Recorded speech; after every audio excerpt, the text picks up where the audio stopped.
Hello everyone, it's Cowabunga and welcome to another Platform Fighter News Alert. Before I begin, I just want to let you know that you should subscribe to this channel if you want to continue to get the latest news updates on any and all platform fighting games. Support platform fighters for the sake of the growth of the community. And sorry for this taking so long to get out there, having a full-time job sucks. The Powerpuff Girls and Nubia were the news characters for this season of Multiverses. Now next season we are going to get Raven and Marceline. There is so much more than that coming to Multiverses though. There will be two new stages for Season 4. One is from Samurai Jack and the other is from Adventure Time. There is a feature which will allow you to play one locked fighter at a time to level them up in order to eventually permanently unlock them. There will be a new mode called Arena where 8 teams are put into a lobby with a certain amount of health, and they will fight until there's one team left standing with the most amount of wins or health. At least that's what looks like is happening anyway, I'm not sure. You can add modifiers to your characters, and it looks like you only have a small selection of characters to choose from in general. You earn prestige tokens from playing this mode. During this season, there was this experimental mode added that changed a lot of things about multiverses, and many of these changes might be making it into Season 4. This includes shields, shore hops, and overall less floaty air movement. I'm excited about the gameplay changes and new content. Marceline and Raven are both big characters to add, so it feels like Player First Games is really pulling out all the stops with this one. Rivals of Aether 2 released on October 23rd. The full game includes Fours Burn, arcade mode, online ranked, and plenty of skins. A lot happened leading up to release, but I'd say at this point it doesn't matter much for me to explain it all. But one important thing I want to bring up is the roadmap for the future of the game. In 2025, Aether Studios will add 4 more characters to the game. There will be 12 events each month to earn new cosmetics. A definitive update to Ranked will happen that will include rewards for ranking up, along with other small tweaks. There will be a crew battle mode, and improvements on training mode, lobbies, and controller support. It seems like new stages, story mode, custom colors, workshop, and buddies will be coming after 2025.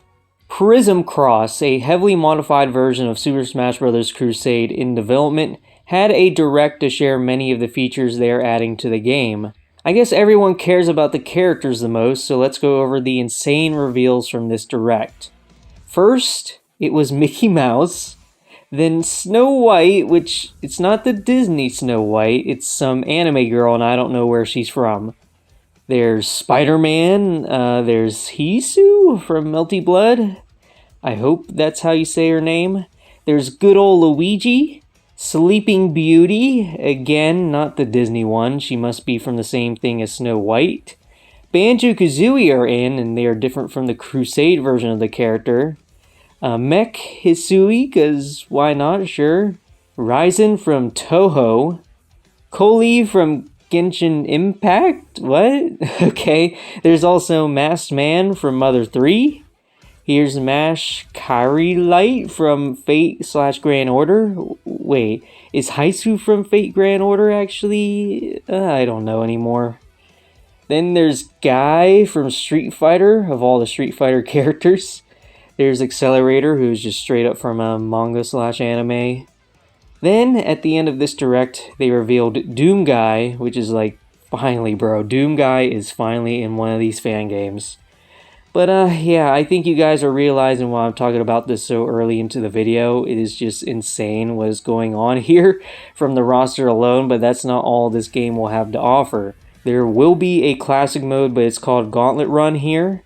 Break the Targets board to platforms and Multi-Man Smash are also here. Along with that, there is Horde mode, where you fight a variety of unique enemies in an endless round-based system. It looks pretty similar to Smash Run with the AI enemies, many of which also appear in Challenge mode. This mode will have you play little levels with platforming in them, enemies to defeat, and regular fights and boss fights to beat. But there will be an actual story mode as well, which will have all these things with an overarching story with dialogue from different characters. There will be a prologue mode that explains the origins of some characters and shows how they get involved in the story mode. So overall, all this stuff here is just an example of what the Crusade modding scene has to offer in general. If you haven't seen me play CMC Plus before, check out my previous streams of it. There's a lot of crossover between CMC Plus and Prism Cross in terms of what content they have to offer, but I do think Prism Cross has some cool things of its own. The main thing I look forward to is the meter system and seeing how that affects gameplay. Speaking of Crusade, version 9.5 released on August 25th. This update brought in new characters like Dark Link, Caesar, Balloon Fighter, Banjo and Kazooie, and technically Dante, but he was available to download as a mod before this version came out. Toon Link also got a complete resprite, it's really good. Vegeta gained the ability to transform into a Super Saiyan like Goku. A couple new stages were added as well, including Subcon from Melee, Discord, yes, Discord has a stage, Palif from Fantasy Zone, and Snake from the Nokia 3310. Marks joined the game as a boss for Kirby characters during Classic Mode, and Turbo Mode was added. It's a very fun update, I love all the inclusions a lot. Smack Studio fully launched on July 31st. This launch added 8 new characters, 12 new stages, and a custom stage editor. I haven't played this game much recently, so I do wonder what the workshop of the game has produced. I'll look into it one day, promise. Let me give you a quick summary of all the characters that have been added to Cross Impact since the last news alert. Fark was added in July, Nairblock was added in September, and Jackie was added in October. Even though I'm not part of the development of this game and haven't been for a while, if the next character is who I think it is, it's my personal favorite pick from one of the $1,000 backers. I'm not sure on that yet though. Usually the dev team is pretty heads down on what they're really working on, so we'll see. Speaking of Nair, Pterodax is continuing this series of platform fighters where there's only one move, and the newest game she's making is called Grab. First of all, this is going to be exclusive to the Playdate console. Never heard of it before? I wouldn't blame you. It's just this cool little handheld. Since it's going to be on a handheld, Grab is going to be more of a single player experience. There will be AI enemies to fight. The game is turning into a bit of a boss rush challenge.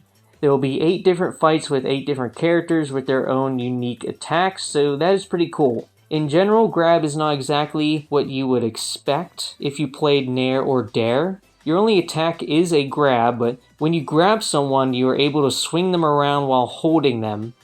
The goal is to knock them into the ground as much as possible before they mash out. This will increase your score and decrease theirs. You are also able to aim your grab and use it in the air. So I'd say this is a pretty different take on how grabs usually work in other platform fighters. If you want to follow the development of the game and even get playable builds of Grab before it releases, you can support Meloria Games on Patreon. Iroh released on October 16th for Nickelodeon All-Star Brawl 2. He is a fun character for sure, but I think he released in a bit of an overtuned state unfortunately. But, fortunately, there was recently a huge balance patch for the game that addressed a lot of problems with the game, including squashing a lot of bugs. The new patch has been received well by the community, so I'm glad for them. The Watcher released for Framemakers on July 31st. She's a cool character for sure, with her stance changing stuff, but she's not as crazy as the original 4 in terms of what she can get away with. She has Divinity, Neutral B, and Upstrong though. That's always satisfying to hit. On October 26th, Lady Luck from Dicey Dungeons was added as an assist. Now, as an assist, Lady Luck is definitely one of the coolest ones. She throws out 1 of 6 playable dice from Dicey Dungeons, and they all do different things. She is versatile, and all the dice seem to have good effects, so like, on a competitive level, I'm sure she's pretty good, but the way she has been executed is really cool regardless. It makes me excited to see how other assists will differentiate themselves from the rest. P plus EX version 1.5 released alongside a very well done custom character, Sceptile. That's all I really wanted to say. Sceptile is cool as hell, and I'm sure it's somebody's most wanted Pokemon newcomer, so hopefully this makes you happy. Combo Devils has finally shown off gameplay for Chai. So he has a resource management mechanic where he has different games he puts into this Power Glove looking thing that changes what specials he can do. He also uses a skateboard for movement and attacks. He seems slick, and he sticks out from the rest of the cast. This game seems to do a good job of making their characters all feel unique from each other in general. At the end of this gameplay trailer, they tease their next character. We'll have to see how long we have to wait for this next character to be revealed. Decline Drops, released on October 10th, it is a platformer starring a puppet who has a moveset similar to those in platform fighters. I played a bit of it on the channel. If you're looking for a solid single player experience, definitely give this game a shot. It has surprised me with its quality throughout my whole playthrough so far. Spiritfall has had some updates since the last news alert. There was an update that added cosmetics that were inspired by characters from Slay the Spire, Astral Ascent, and Rivals of Aether, so that's pretty cool. Then another update added an area where you can access different modes like Boss Rush, and it added a secret that I don't know about because honestly I haven't played the game to find out. The Spiritfall team has said that they are working on the next content update and console ports, but once that is done they'll be looking to make a new game. So the end of Spiritfall is near. They have said that they have not recouped the cost of making the game, so if you want to support them to help them do that, please buy Spiritfall on Steam or whenever it comes to consoles. Blindsight released its newest build, version 1.06a, to Patreon supporters. It has many balance changes and new crew battle attacks. In this game, crew battle is akin to fighting games with assists and tags. Crew battle attacks are basically assists that can turn into tags. I like to remind you guys every now and then that this game exists. The development of this game has been slow since the Kickstarter for the game failed, but if you like what you see, I'll leave a link to their Discord in the description. There's a new platform fighter that's been featured on Heatwave that I want to mention real quick. It's called Run Back. In this game, you choose a character and play a first of 3 game online or locally. After each round, you go to a shop to purchase upgrades for your character from hundreds of choices. The loser of each round gets double the money to spend, so there's a bit of a comeback mechanic there, and that's why the game is called Run Back, because you can kind of just go back and forth with different upgrades. And yeah, there's going to be 200 unique upgrades, 20 plus maps, an online story mode, and a local story mode. That sounds really interesting. It has no release date yet, but it is in development, and if you guys want to check out the Steam page, I'll leave it in the link in the description below. One more game I want to talk about that's also being featured at Heatwave right now is called Royalty Free For All. This is a game that takes all of its characters from the public domain, so that means that characters like Dorothy, Sweeney Todd, Mother Goose, and Sir Lancelot, which, man, I'm going to be a Sir Lancelot main. This guy is just full personality. They're all here, and there's going to be more to come, so that's pretty cool. On top of that, there are stages based on Old MacDonald's, the Center of the Earth, the 100-Acre Wood, which is from Winnie the Pooh, no freaking way. And there's going to be more than that. All on top of a hand-drawn style for the art, and just fun animation. Really cool stuff here. Again, no planned release date for this. But yeah, this game's looking to be more of a traditional platform fighter with a light button, a strong button, and special attacks. And knockback and all that good stuff. I mean, it looks like a pretty standard affair when it comes to the gameplay. But I think the thing that's going to really bring people in are going to be the public domain characters and the actual art style. Just looking like a cartoon, dude. It looks great. So if you want to follow the game, they got plenty of socials, but I'll leave their Steam page in the description below so you can wishlist it. And there you have it. I hope you all enjoyed. Leave a like for me because these do always take some effort to make. Thank you to my channel members, StreamU, Salt Levels Max, Nuova, Colby, and EXO for your support, and I'll see you guys on the next Plat Fighter News Alert.